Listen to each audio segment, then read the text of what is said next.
So our next speaker is Peter Byrne, who is an investigative reporter and science writer based in California. And in 2010, he published through the Oxford University Press his biography of Everett called The Many Worlds of Hugh, Everett III, which Simon Sanders also advertised yesterday. It's an excellent book, and I'm very pleased to have Peter Byrne speak today. So thank you so much for coming, and I'll give the floor to you. Do you see my slide of? Yes, we can see your slides. And do you see me? Cool. Yes. Well, this talk is extracted from a chapter I wrote for an upcoming Springer book on the late Dieter Zeh. It was edited by Klaus Kiefer. Dieter passed away in 2018, but I do not doubt that he would have been delighted to Zoom with us today from whatever orthogonal branch of the wave function he now inhabits. I never met Dieter in the flesh, nor did I ever talk to him by phone, Skype, or Zoom. Ours was strictly an email relationship for more than a decade, and it worked. It began in 2006 when I embarked upon writing a biography of the late physicist Hugh Everett III. I reached out by email to Zeh, who had promised a solution to the measurement problem, proposed a solution to the measurement problem similar to Everett's. In 1970, Zeh had introduced a phenomenon later known as decoherence, the physical process by which entangling quantum systems take on macroscopic shapes. Zeh's theoretical schema is intellectually bound to Everett's, although the two scientists never met nor communicated. Zeh became one of the fiercest champions of Everett's theory, which he had discovered while researching his seminal 1970 paper on the interpretation of measurement in quantum theory. In this work, Zeh, as did Everett, claimed to be able to solve the measurement problem in quantum mechanics by abolishing the empirically nonsensical postulate of a nonlinear wave function collapse in favor of an eternally evolving, non-collapsing wave function spanning the observable universe and beyond. Zeh and Everett shared a vision of a universally operative Schrödinger equation, which documents the evolution of the atomic elements forming the observer and the object observed relative to each other and the quantum environment. Everett and Zeh both explain the appearance of calculable probabilities as the subjective experiences of observers, unaware that their seemingly unique self-conscious observer states are constantly splitting, replicating in whatever configuration space exists in order to preserve the linearity of the ever-evolving correlations of each observer state with all of the also splitting, replicating quantum subsystems in their environments. In other words, the elements composing any superposition correlate to a span of equally real branching universes. The goings-on inside the infinite set of all universes is describable in theory by a universal wave function. Conscious observers go about the business of life in each branch according to what appear to be objectively sound probabilistic laws. And there are probabilistic laws in the branches in which there are such laws. But probability is not applicable inside the interfering amplitudes composing the universal wave function that encompasses all occurrences. And how could it be otherwise? A special operation, Born's rule, must be exerted to draw forth a probability statement from the otherwise merely propagating non-probabilistic waveforms. Probabilities for Everett and Zeh are frequencies of certain measurements within a typical branch, not across branches. But what is the nature of the physical mechanism by which the probability-laden branches emerge from the non-probabilistic quantum soup? Ruminating on this question led Zeh to decoherence. But was Everett there before him? When Zeh began questioning the postulate of wave function collapse, his Nobel Prize-winning thesis advisor, Hans Jensen, warned him, quote, that further work on the subject of quantum foundations would extinguish his academic career, end quote. But Zeh had tenure, and he persisted in his advocacy for the new theory in which he believed, and he did suffer consequences. Most notably, he had a hard time getting his initial paper on decoherence published in a scientific journal. Eventually, I'm very sorry. Pardon me? I'm very sorry to interrupt. It seems like your slides are not updating, No, unless I'm mistaken. It just should be Zeh right now. Okay, I'm very sorry in that case. I think I in the chat were under the impression that there were certain slides were not showing. I'm very sorry for the interruption. The This is, early advocates of Zeh's decoherence model included John Bell, John Wheeler, and of course, Wojciech Zurek, Wheeler's doctorand, who published a paper on decoherence in 1991 in Physics Today, in which he credited Zeh as the forerunner of decoherence theory. Zeh said that during the dark days of decoherence, he and his students were denied jobs and promotions and even workplace collegiality. But as the theory of decoherence developed over the years, it gained experimental traction. It is now largely uncontroversial and accepted, although subject to interpretations. As we shall learn, the darkness of challenging the status quo of wave function collapse still shades mainstream uniroller physics, especially when decoherence is interpreted as validating Everett's interpretation. When I first contacted Zeh in 2006, he was agitating against the bodily existence of elementary particles, which he viewed as an untenable consequence of the Heisenberg picture of quantum mechanics, with its crudely fashioned, quote, observables, which were in his view not actual corpuscles, but wave packets entangling with the purely quantum environment and decohering entire universes at light speed like a giant zipper, as they so colorfully put it. He also called the decoherence process delocalization and dislocalization, which at first confused me as I thought decoherence was a localizing process. In our conversations, I did not have the nerve to admit to my confusion about the terms, but I learned what he meant by reading Quantum Discreteness as an Illusion, a paper which he was trying to get published and for which he was getting flack from journal editors. Zeh explained, quote, the term dislocalization was suggested to me by John Wheeler in place of my original delocalization to characterize the transformation of local superpositions into entangled non-local ones, in contrast to objects that are merely extended in space. Like with the Everett worlds, Zeh's physically instantiated dislocation process links or entangles an observer state or any object state interacting with its quantum surroundings with an unfolding branch of the universal wave function, a branch selected by decoherence out of all the gateways seated in the local superposition. I read many of Zeh's papers, skipping over the equations, which might as well be Martian to me, and I asked him scores of questions. He was generous with his time and never patronizing, despite my lack of scientific training. He never outright called me thick-headed, although I had the distinct impression that he might have muttered it. I believe he was a bit piqued by my rather presumptuous suggestion that Everett had somehow discovered the phenomena of decoherence years before Zeh did, and he was initially adverse to my suggestion that Everett may have, in some sense, derived Born's rule from pure wave mechanics. Now you see the Everett slide? Good. Our email correspondence began in June 2006 with a discussion of how Everett's theory relates to decoherence and entanglement. Zeh wrote, quote, I feel that Everett was outstanding in apparently being the first physicist who dared to regard the non-locality that is part of the wave function, non-local entanglement, as an essential part of reality several years before Bell's discussion. More than a year later, he wrote, quote, what most physicists do not realize is that my 1970 paper was predominantly meant as an argument for Everett, whose interpretation I had independently arrived at by these decoherence arguments.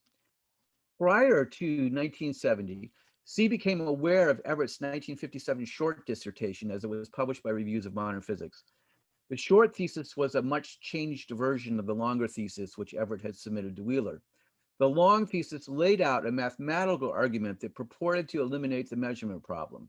It was severely edited and rewritten by Wheeler and Everett, one, to make an argument more relevant to general relativity than to solving the measurement problem, and two, to complete Everett's doctoral requirements without irritating his dissertation committee by completely discarding the widely accepted notion of wave function collapse.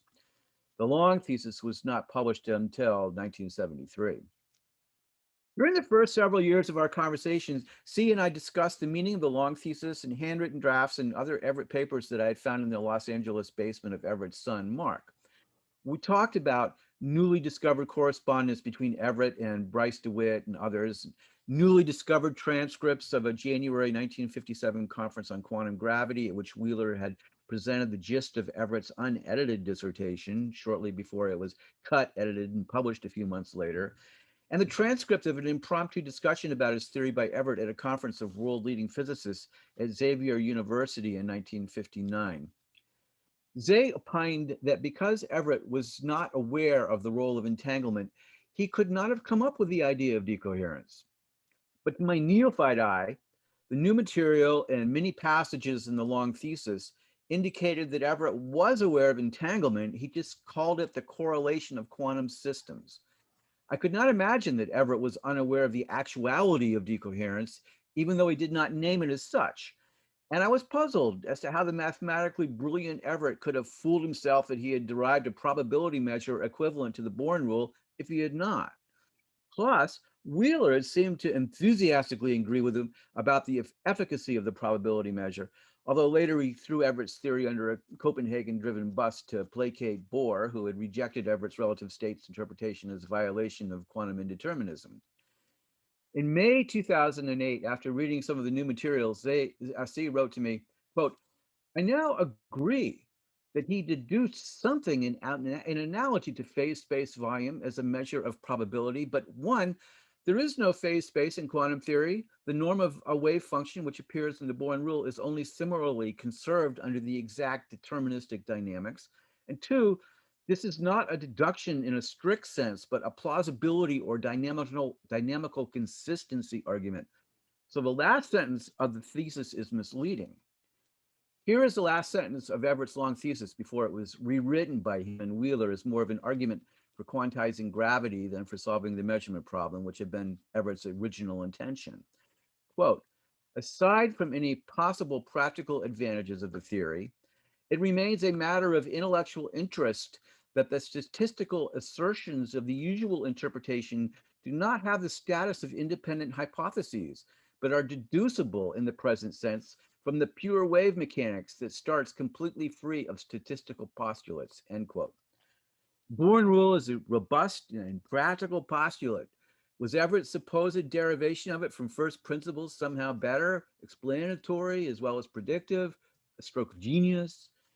Zeh continued in the May 2008 email, quote, "Before applying a measure, in quantum theory, you first have to present arguments that the branches become autonomous and thus form independent worlds. This is, in my opinion, most convincingly done by means of decoherence. But Everett may have had some preliminary ideas of such a concept," end quote. At the Xavier University conference, Everett remarked, quote, "I can therefore assert that the probabilistic interpretation of quantum mechanics can be deduced quite as rigorously from pure wave mechanics as the deductions of statistical physics," end quote. His mathematical choice of measure was the Lebesgue measure, which he liked because he said, quote, "It is preserved under the transformation of phase space," end quote. Everett felt justified in using the classical phase space measure to track events in one of the branching quantum worlds, the classical probabilistic universe which we inhabit. And he never deviated from holding on to his assertion that he had, in effect, derived an equivalent to the Byrne rule, the postulate which works so well in our branch, as opposed to having to postulate a new probability measure for the branching universes. Zeh told me, quote, "Apparently, he hoped to find a justification for the probability interpretation and perhaps Byrne's rule in the mathematics. This would be the typical mistake of a young scientist. The main problem of measurement is precisely the transition from entangled superpositions to apparent ensembles. So it would not suffice to point out some formal similarities. Where did he explicitly use the word entanglement? There is no doubt that he was well aware of the difference, since he regarded the wave function as describing reality.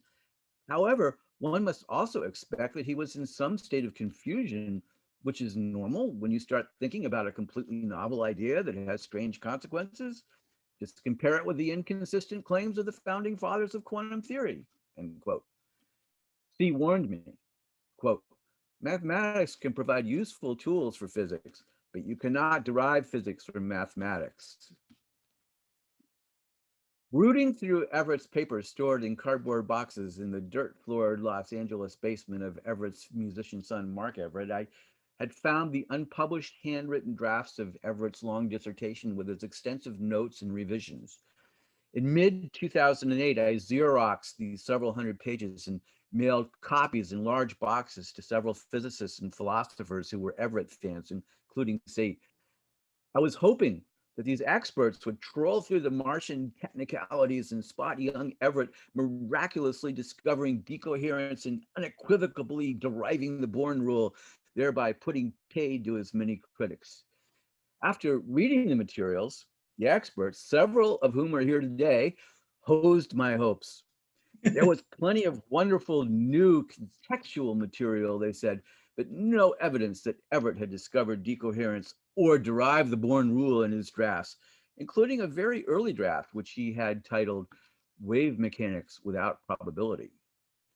Zeh was much impressed, however, with the example Everett used in that draft of, quote, a splitting intelligent amoeba, end quote, as a metaphor for the observer state splitting at every quantum interaction. The amoeba metaphor did not make it into any of the published versions of Everett's theory. It was replaced by bifurcating cannonballs, which may have appealed to the militarist in Everett at the expense of poetic power. In discussing the hundreds of pages of handwritten drafts and early typed versions of Everett's thesis, Zeh asked me again if Everett had ever used the word entanglement in his drafts, which he did not. Everett called that phenomena the correlation of quantum systems.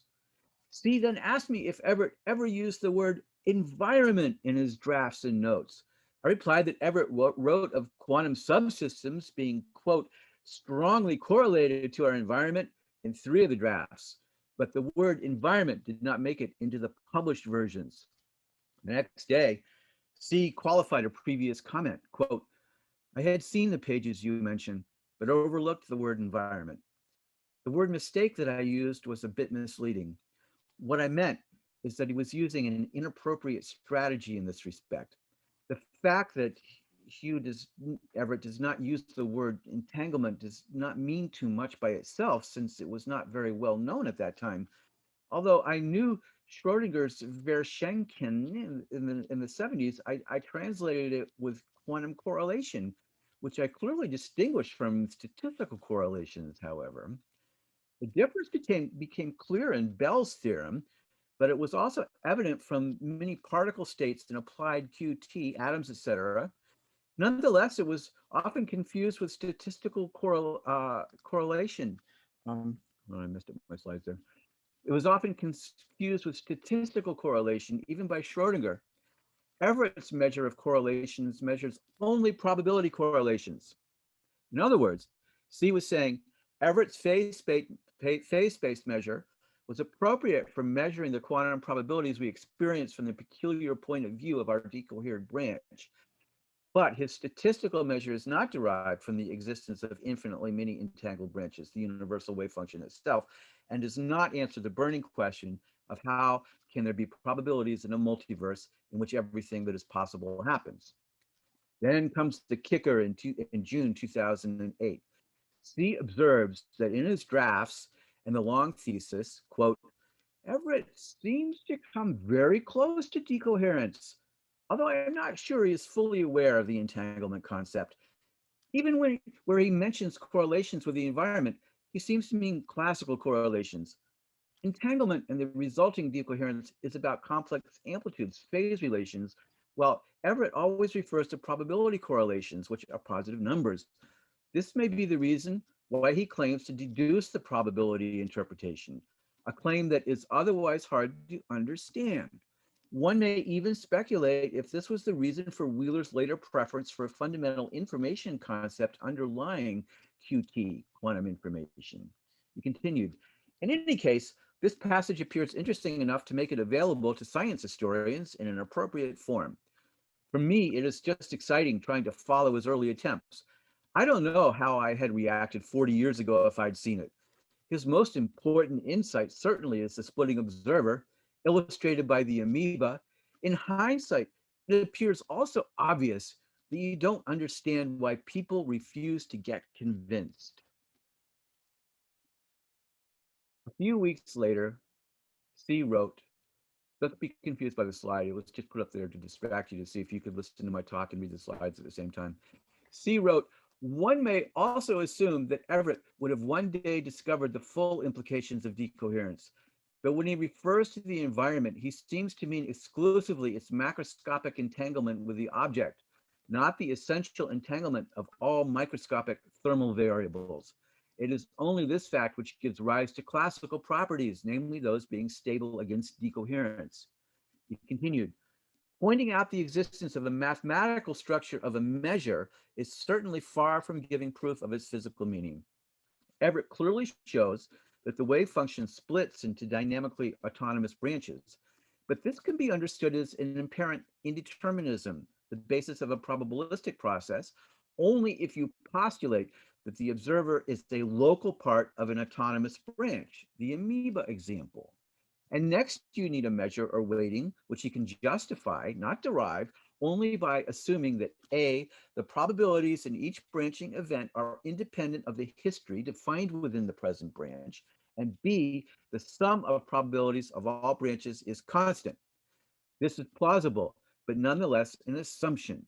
He seems quite clear about this at the Xavier conference with Dirac and others. End quote. In August, C wrote, quote, I think Everett, like many others, may have meant various things when he talked about probabilities. At some points, he just may mean a non-unique indeterministic evolution. In other cases, the precise measure that describes the observed frequencies of outcomes in series of measurements. Even mathematical theories of probability differ, for example, in referring to time or not. The only thing he never means, in my opinion, is the psychology of an agent.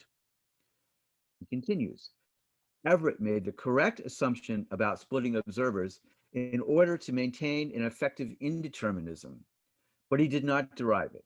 And he demonstrated that the correct measure, probability weighting, follows from some plausible assumptions, such as conservation of probability and independence from prehistory. But other possibilities are not logically excluded. The empirical fact that we are not living in a maverick component is not trivial. So he may have nailed it, but he did not deduce it without further assumptions or postulates. A month later, he wrote, I think one can now conclude that Everett derived Bourne's probabilities, the weights, not strictly, but in the sense that they are the only reasonable choice. This was not quite clear from his Reviews of Modern Physics article.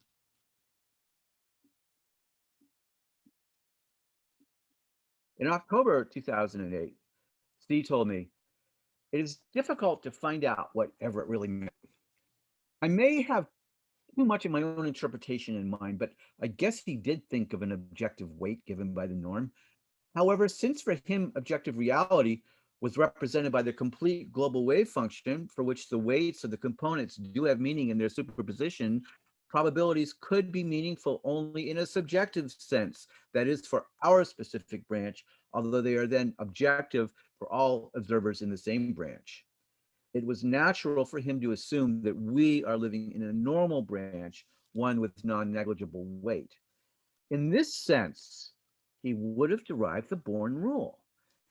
I cannot imagine any other concept of an empirical rule than that found to apply in our branch. Hence, it is subjective in this theory of a multiverse.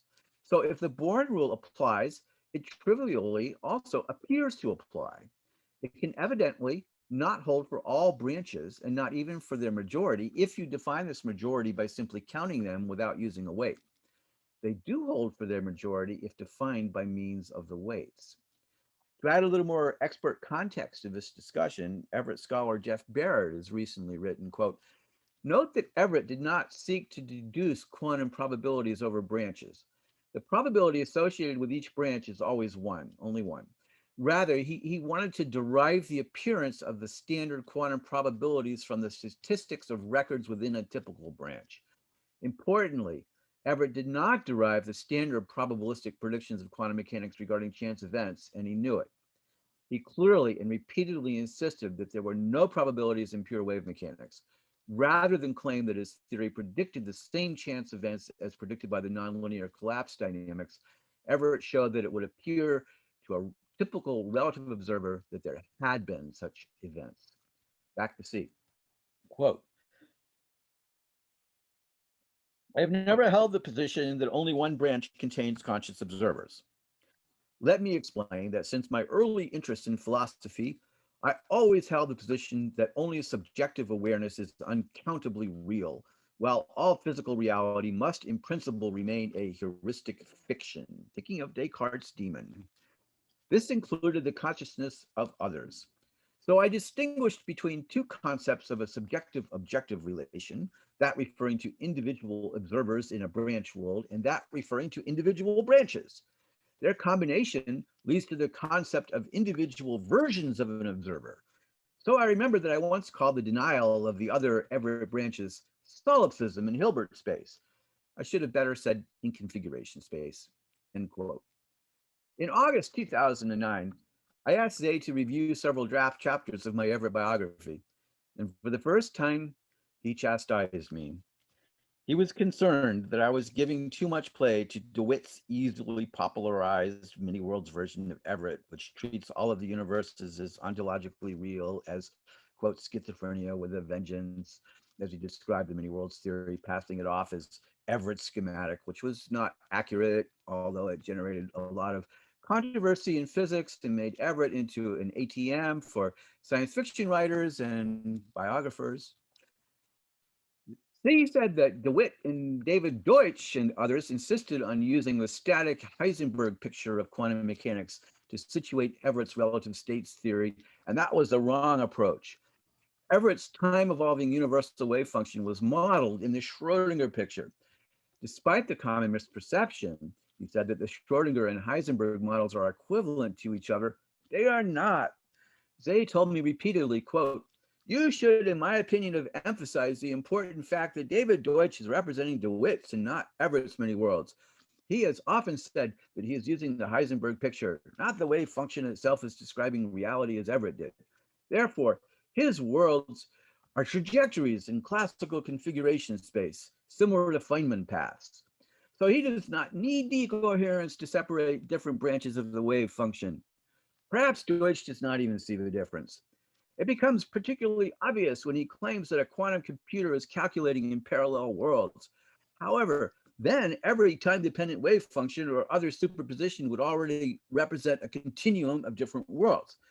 The point of Everett's branching is its irreversibility that would prevent any quantum computer from working. A quantum computer has to live in one quasi-classical Everett world, a partial wave function. He was also concerned that I devoted an entire chapter to the Oxford University interpretation of Everett as conceived of by Deutsch and the philosophers, Simon Saunders and David Wallace and others. He loved that the Oxford Everettians deployed decoherence to solve the preferred basis problem, but he could not abide their reliance upon what he called psychology, i.e., assuming that the Born rule is a good measure of probability inside a decoherent Everett world, since a supposedly rational agent would place bets on future outcomes in accord with the mod squared amplitude. Quote, I also think that the philosophers are just confusing the issues, they told me. Their probability problem is a red herring. You have to postulate a probability measure for the branches according to what we observe, and that's it. It is true that Everett was ahead of me by 10 years, although I did not know his work when I started. But I was ahead of Deutsch by 15 years and ahead of Saunders by 25 years, and they definitely knew both Everett's and my work. However, these Oxford people seem to cite only each other. I have never seen anything new to me written by them except for the questionable stuff. While I have addressed many of these questions, always advocating for Everett long before them, end quote. In the spring of 2009, C submitted a paper titled Quantum Discreteness is an Illusion to a prestigious scientific journal. It was written for non-experts as well as experts. The very readable paper was yet another stage in C's advocacy for differentiating the Schrodinger picture from the Heisenberg picture. He relied heavily on his interpretation of the Everett theory to argue for the non-existence of ontologically discrete atomic particles that mysteriously jump around. For C, nature is the wave function. Particles are heuristic fictions. There are no so-called quantum jumps, nor wave-particle duality, nor wave collapses caused by ghostly minds. The paper was peer-reviewed and revised and then re-reviewed and rejected. The final reviews were mixed, but one reviewer who disagreed with his premise said it was still worth publishing as an example of a trend in physics. Another reviewer said it was already too much published on the topic, even though the paper was good. Writing to Zeh, the journal editor rejected the paper, explaining, quote, "As you can see, the reviews are vary quite widely. On one hand, I think it is safe to say that some people feel, as I do, that the many worlds interpretation is useless. I have never seen the point of it, except that people feel a great urge to want the quantum world to act like the classical world, and I've never seen a single interpretation that leads to any experimental consequence." He was disappointed, perhaps enraged, commenting to me, quote, "It may be a good idea to collect any further material of this kind. The Copenhagen lobby seems to be as strong as ever," end quote. When I asked the journal editor to explain his aversion to Everett and Zeh's work, he expressed outrage that Zeh had shared his and the reviewer's communications with a journalist. He then asked me to please not report on the incident in my upcoming Everett biography. I complied because it was not relevant to the book. By way of professional reciprocity, the journal editor later assigned a harsh critic of Everett's theory to review the biography for the journal, presuming one can logically suppose that the book would be trashed. In this universe, Adrian Kent's review was laudatory. In 2010, in A Strange Symmetry, Quantum Discreteness is an Illusion was published by Foundations in Physics, the same journal that had bravely published Zeh's first paper on decoherence in 1970, 40 years prior. Our last email conversation was on August 23rd, 2017. Dieter sent me the 23rd version of his previously published paper, The Strange History of Particles and Waves. It is a wonderful read, in many ways summing up his scientific personality and his contributions to the history of science. And I was not surprised by the final sentence of his email, quote, "P.S. Emotions and tradition still prevent most physicists from accepting Everett," end quote. And with that, I conclude the talk. I refer all questions of a technical nature to Professor Zeh, wherever he is, and I will try to respond to metaphorical but not metaphysical questions. Thank you so much for your talk. I would like to ask everyone to join me in thanking Peter Byrne. And again, so sorry for interrupting your talk. I was under the impression that the slides had somehow gotten stuck, and it seemed like the chat was in a similar state of mind. That being said, the chat was wrong. yes, the slides weren't stuck. It was just like, it was a question of how much did I want to distract the audience with slides or not. So whatever. Yes, it's fine. Yeah, so we have, let me see the schedule. We have, and technically we should have until 5:10 for questions, but unfortunately our next speaker, Frank Tipler, couldn't make it. So what I propose instead is that we have a discussion session right after the end of this Q&A, where we can all move into separate breakout rooms. But for the time being, Peter, if you would like to take questions, then I can propose that either Lev or Simon unmutes. As long as they're not of a technical nature or metaphysical, I'm fine with that. Okay, in that case, Lev Weidman, I see you have your hand raised. If you want to ask a question, you can unmute.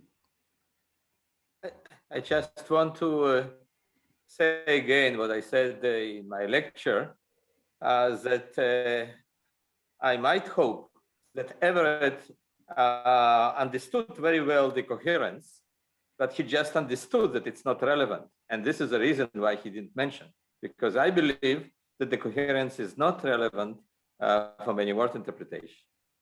I met Zeh and talked to him. He understands well the theory, and I think it's important to understand his work. But to understanding word splitting and the picture of Everett, it's not important. Branches are autonomous because we have a amoeba in one state, another state cannot interfere. We don't need environment.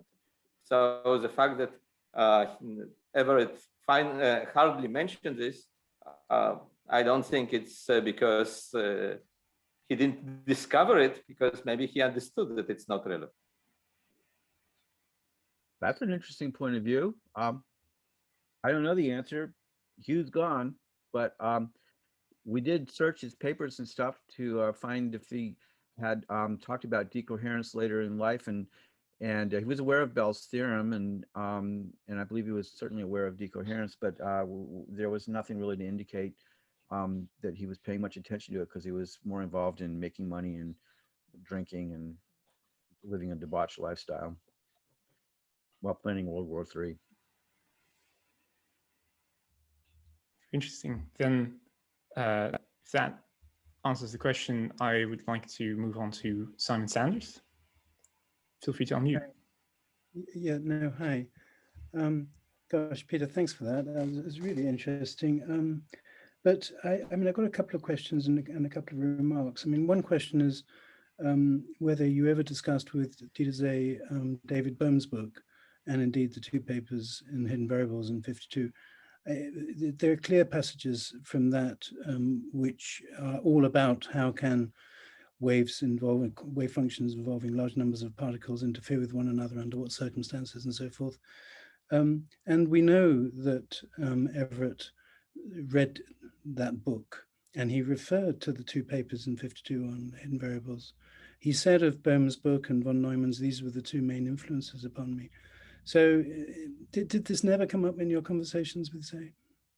I don't recall it. I wrote that chapter about over a year ago, and I had found all of Dieter's emails, which I read very carefully. I do not recall if one was mentioned, but I'd be happy to go back and take a look at it and see if he was. Well, okay, so, well, I mean, I would like to learn of that. But I mean, my own interactions with Dieter Zeh, I think that he was deeply hostile to decoherent hysteresis formalism, and this business of Heisenberg picture versus Schrödinger picture. It seems to me that these are mathematical techniques that don't really. It's not appropriate in a way to have a philosophical objection to them. If we're looking at low energy quantum physics, they're really equivalent. So I'm just a little. I mean, that's just an opinion, I think, of where maybe Zeh was going wrong, and I thought some of his very hostile remarks towards decoherent histories, I mean, it just, they were needless. So just that's a comment on my judgment on what was going on there. Everett, I mean, whether or not he got the idea, he understood the likely complexity of getting interference involving states of macroscopic superpositions of macroscopic states. I mean, I think he clearly had the intuition, but what he used was something more like Ehrenfest's theorem in deducing classical mechanics, and that was extremely important to the concrete model that he offered. So, I mean, anyway, look, I don't want to just go on because I have many comments, but just to say one other thing, in my early writings, I always referred to Zeh.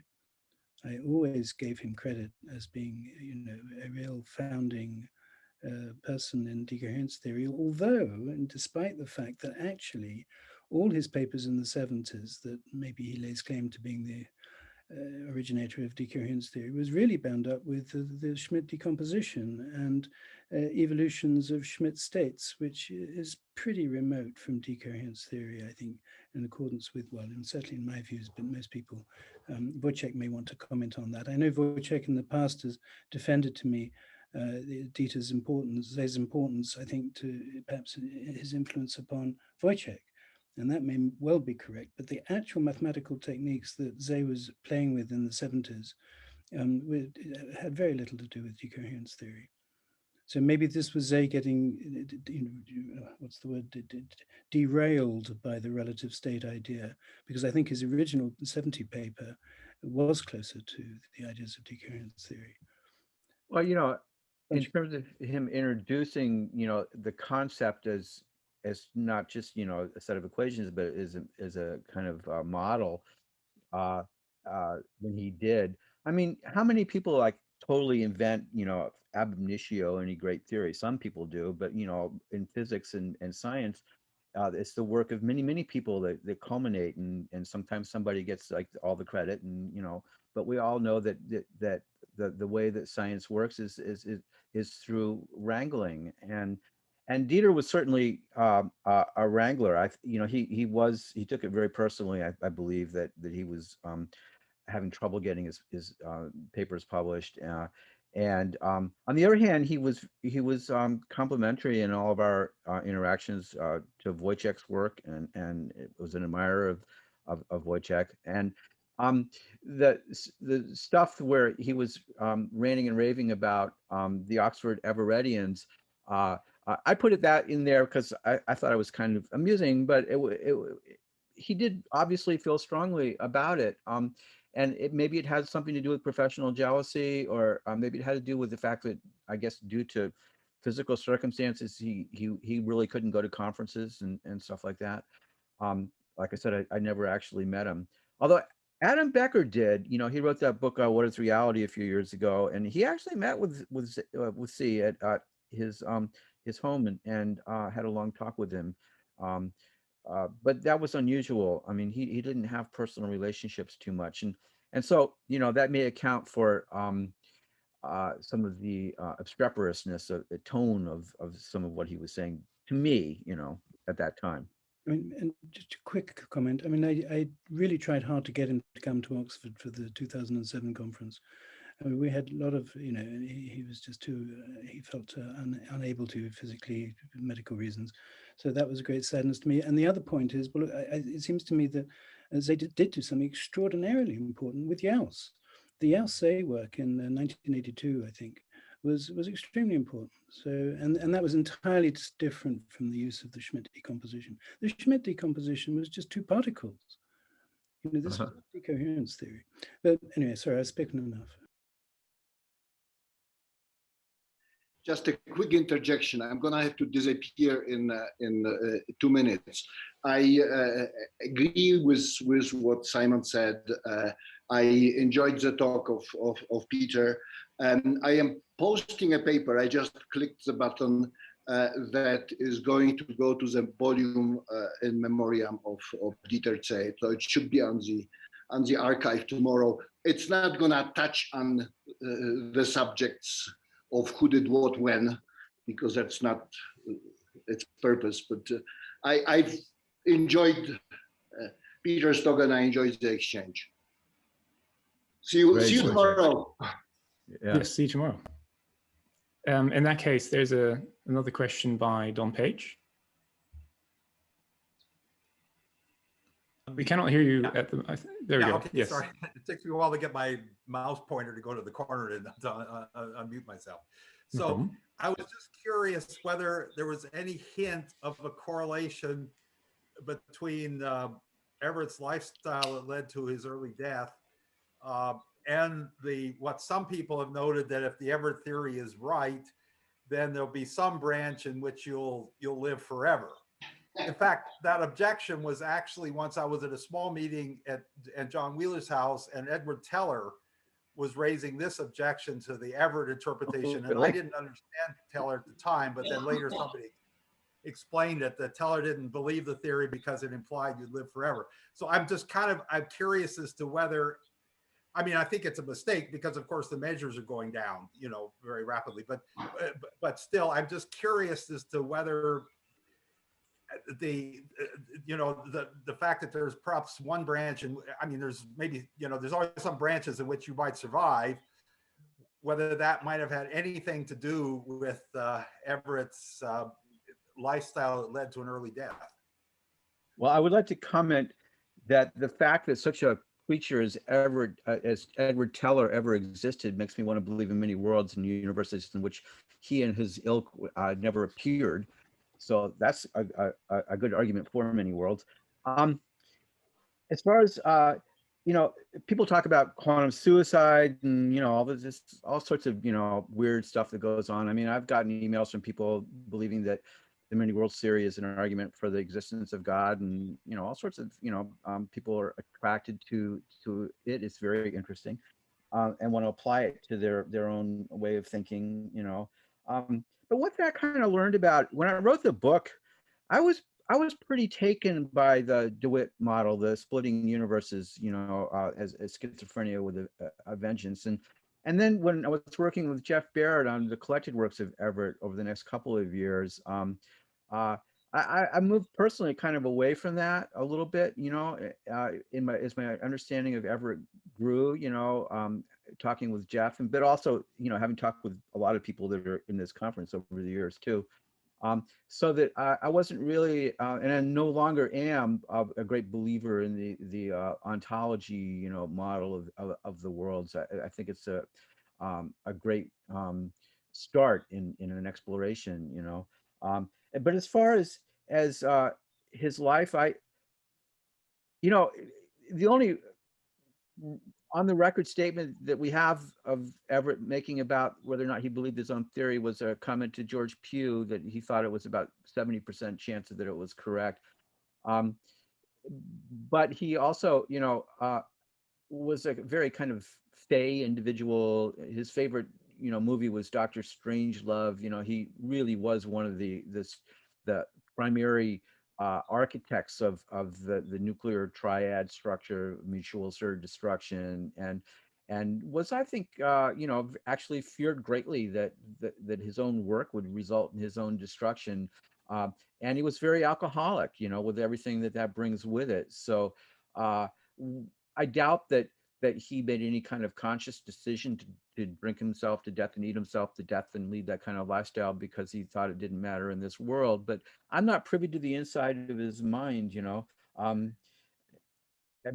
think that he was, it's too bad that he didn't keep doing physics, you know, theoretical physics, and went into the road that he did go, because, you know, who knows what would have happened.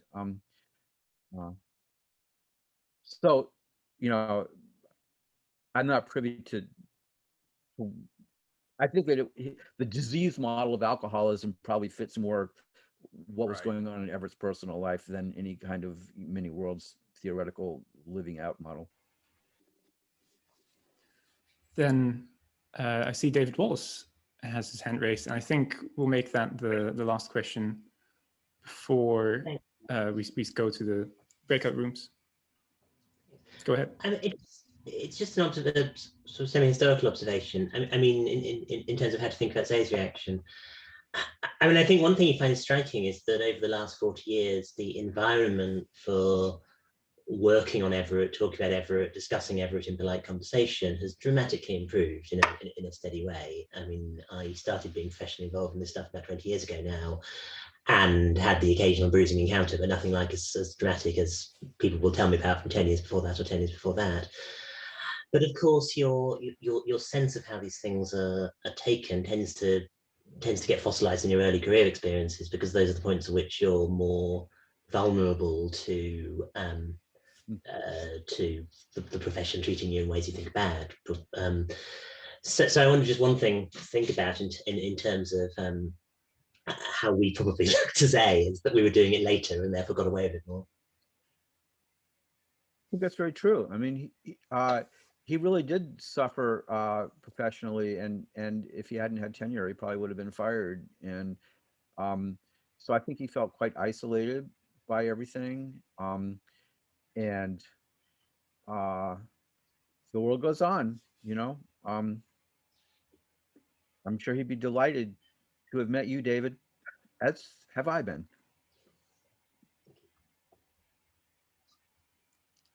Excellent. Then that marks the end of the Q&A, although we can keep discussing in the breakout rooms. I'll also stop the recording at this point.